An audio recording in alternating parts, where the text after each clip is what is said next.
The old man in the cellar, and what did really happen in that sleepy suburb. Trigger warning: suicide. As a child, I was told not to play by the old coal mine camp. I was old enough to know it probably was because of safety. I mean, the mine was abandoned quite a while back.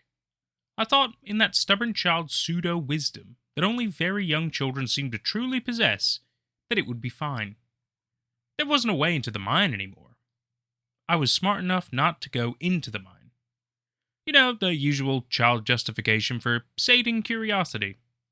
That day, no one seemed to notice me, and I just kind of wandered off. I only wondered if they might miss me for a brief time, and honestly, I kind of forgot about, well, everyone. About everything else, really. I was there. It felt solemn, important, and sad. There was a weight in the very air. The kind of feeling you only get when you're somewhere that people were, but just up and left. Left it all the same, and just took off. And you don't know why. I was right at the side of the first building on the edge of the whole thing, which I thought was the perfect compromise. It might very well have been if I hadn't noticed a gap, which gave perfect access to what seemed like a root cellar. I thought that was odd, since I would have thought that with it being near a mine, there wouldn't be any other underground structures like that.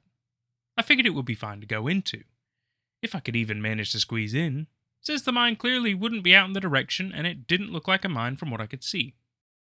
Surprisingly, I did squeeze in, and I found that while it did appear to be an old root cellar, it was connected to the mine.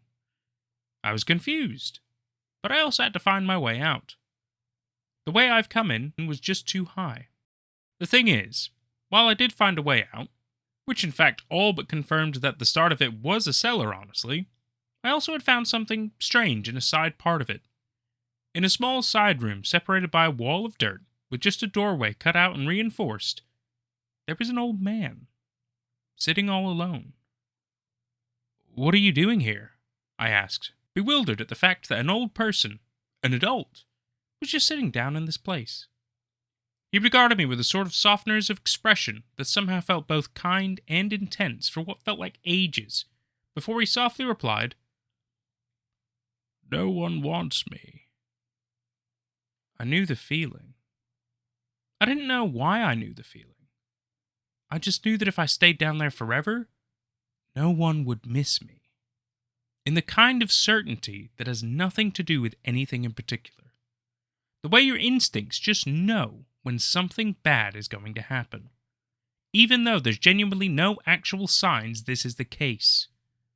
And with the same certainty, I knew that he meant to die there. That he'd specifically gone there to die. I was too young to know about suicide.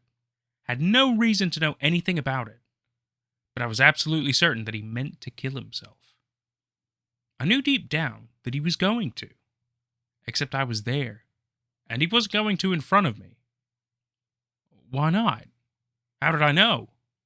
I don't know. That's just what I knew. So I waited with him.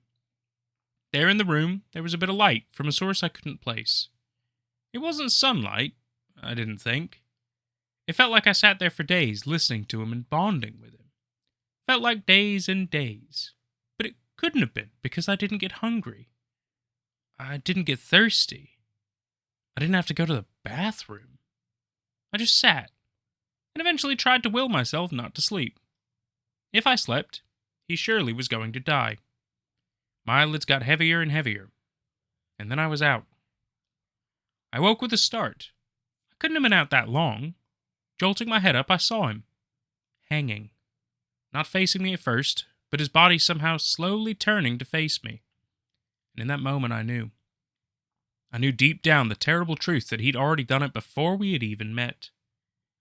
He was already dead. I didn't know how, but I saw everything in the moment his cloudy dead eyes met mine. My mind broke in that moment, not irreparably, but in that self-preservation sort of way. Because even though I can't remember exactly, I know I saw it all. I saw why he'd done it. I think it was way back when the mines were open. I don't know. The most freaky part of all is the next thing I know, I'm a young adult. I'm in a pristine and very sparsely furnished house. I know things happened between the cellar and then, but I can't recall. This doesn't bother me for some reason. It's just the way it is. I guess this is when I came back to myself. When I finally really got past what I'd seen and what had happened. I had no interest in trying to dig up memories. I broke a small nightstand and started a fire in the living room. I don't know why. Just that's what I'd been doing when I came back to true consciousness, so that's what I was going to do. The man was there in the room. The fire didn't feel warm to me. It didn't burn much outside of the nightstand, and a bit of carpet singeing. Not much smoke either, really. The man was just standing slightly behind, slightly beside me. Solemn as the place I'd found him. Solemn as the grave. I knew he'd been with me this whole time. In that moment, I was almost tempted to try to remember. But something inside me stopped me. After all, what did it matter? What good would it do? We were there. He'd been looking out for me. That much I knew. It was okay. Except, what if the people come back? He asked me softly. Concern evident in his voice. I shook my head slightly and spoke with a conviction which the origin of still remains a mystery to me. They won't. Not after what happened. No one will come here ever again after what happened. In this moment, I had a bit of a terrible thought that I was dead. I didn't know how it would have happened, but that was the only way this would make sense. Except I knew deep down that wasn't true. Something was wrong, off, but it wasn't that. I couldn't put my finger on it. I could see in my mind's eye the rows of houses, pristine and bright white despite years of being avoided. Identical, or very near identical. All in 2 rows, one on each side of the street. They'd left behind enough that I knew I'd be okay for a while at least. They'd barely been there at all. There was some furniture in some of the houses, some supplies, a little of everything, but not much of anything. My mind touched on the edge of the heart of it all, rebelled against it, pushed gently, feeling a lot like a strong breeze might push both firmly and yet gently. I awoke with a start. I knew I was remembering something important, something I'd forgotten. That was why there were pieces missing, why I'd known some things. That was how I knew the man was already dead, how he had already been dead. He was stuck in his pain and misery, stuck in his grief and reliving his suicide for as long as he was alone. And then I showed up, a little thing that he cared about and cared about him. There was something weird about that old mine. Never could put my finger on it. But the structural safety wasn't the reason they up and left. Damn sure wasn't a lack of coal. I'd seen plenty left both unmined and even mined and left. There was something wrong with that place. Maybe I was there for days, because that side room, once you entered, you were somewhere else. The doorway, it was just gone. It was like a tomb in a way, and honestly, when it comes down to it, I guess it was the old man's tomb. To this day, I don't know how I got out, but I must have. I don't remember how I ended up out in the world after growing up, on my own except for the old man. Hell, I don't even remember his name. I can't explain it, but it's almost like part of me never left that place.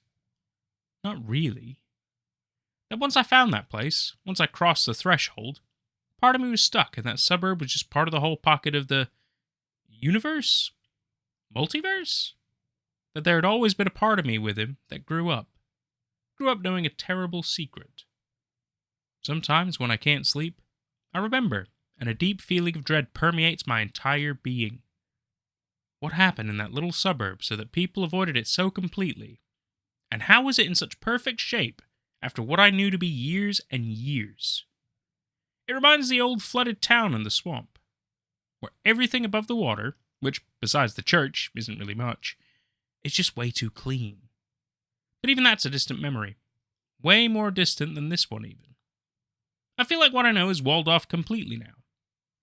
They're cursed places. Deeply cursed.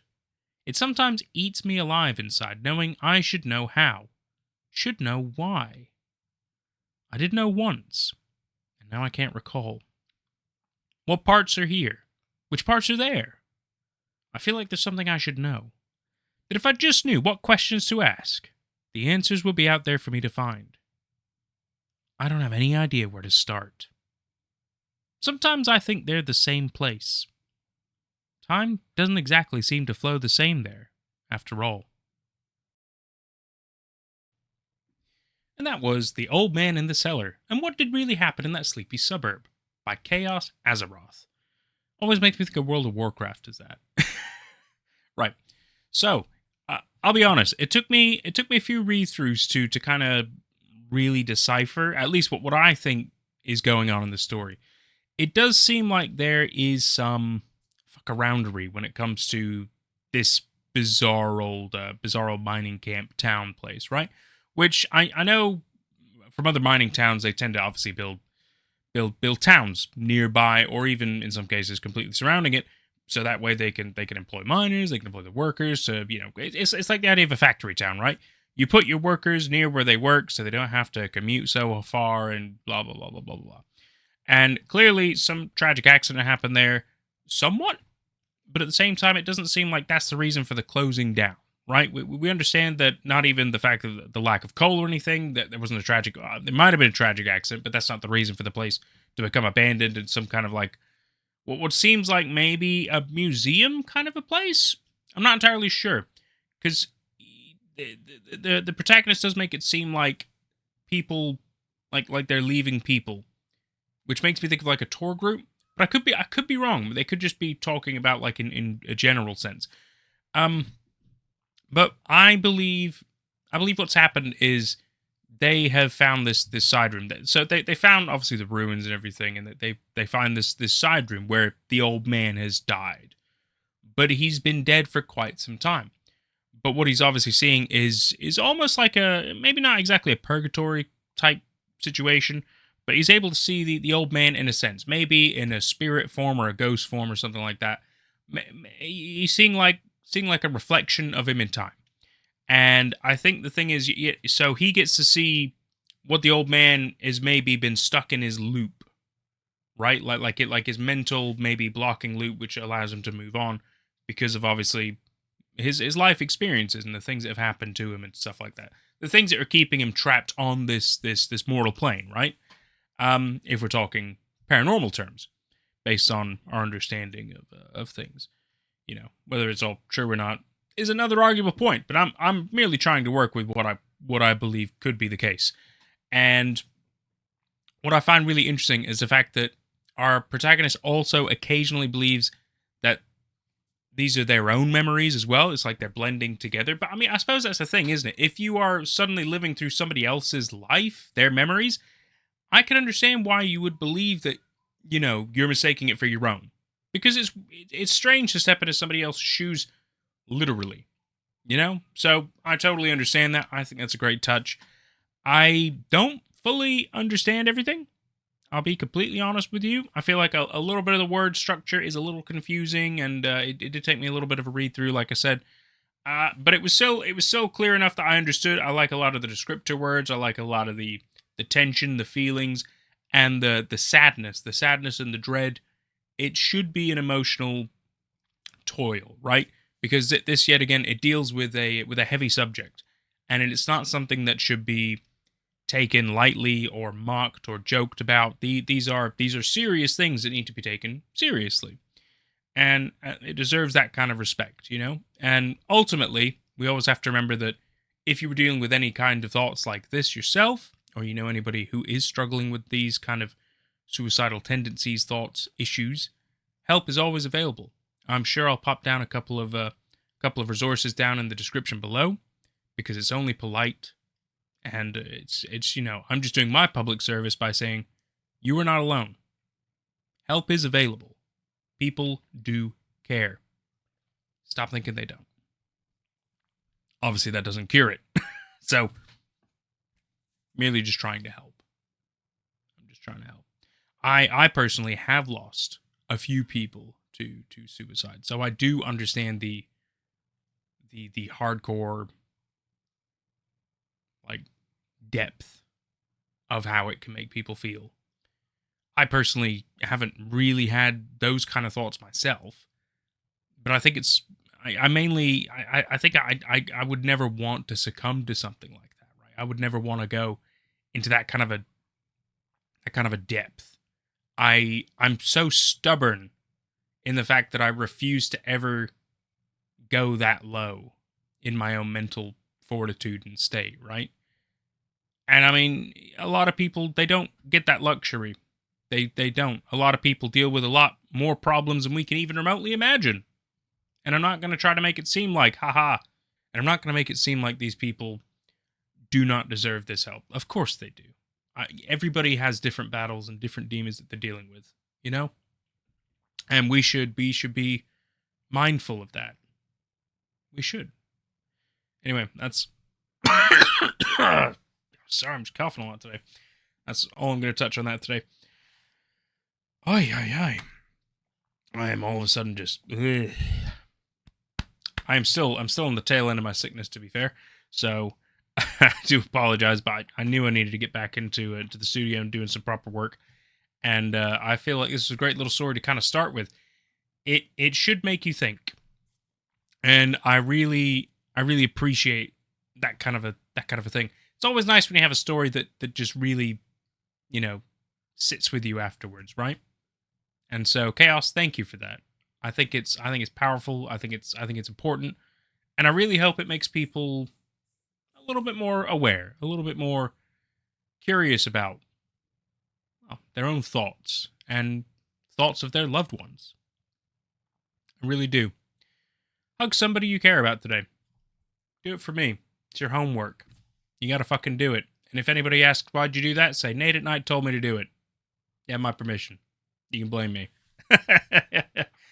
Thank you so much for watching. I love all of you. Take care out there. Shout out to these cool peeps. Jude. Tracy Dooling. Zayden. Phoenix. And Immortal Sirens. You too can become a cool peep for $1 a month and get these member shoutouts and also 2 weeks exclusive early access to my future upcoming videos through either YouTube, Patreon, or when my merch store is live, Fourth Wall. You can also show your support by tipping through either Super Chats, Super Thanks, both on YouTube, or through my Streamlabs.com URL, which will be in the description of future videos below. Cheers for now, guys.